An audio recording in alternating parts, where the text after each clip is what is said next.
Hello everyone, welcome back to ExplainCAD. This video is based on mirror entities command. So first of all, select plane, top plane, sketch, normal.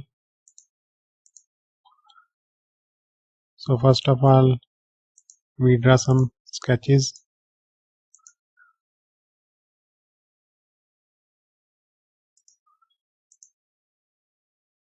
We always mirror this sketch about some line. So I draw a line, select right click, select option. For mirror entities, go to mirror entities, entities to mirror,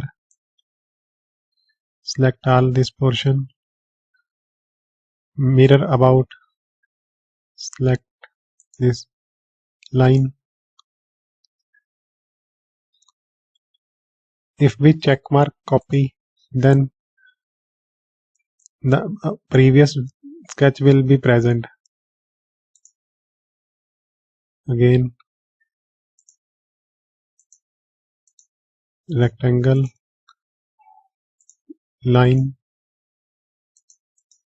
select option, mirror identities to mirror, just click inside, mirror about, select this line.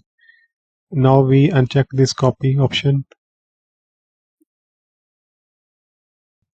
We lost our previous sketch which we mirror about this line. So always select copy option,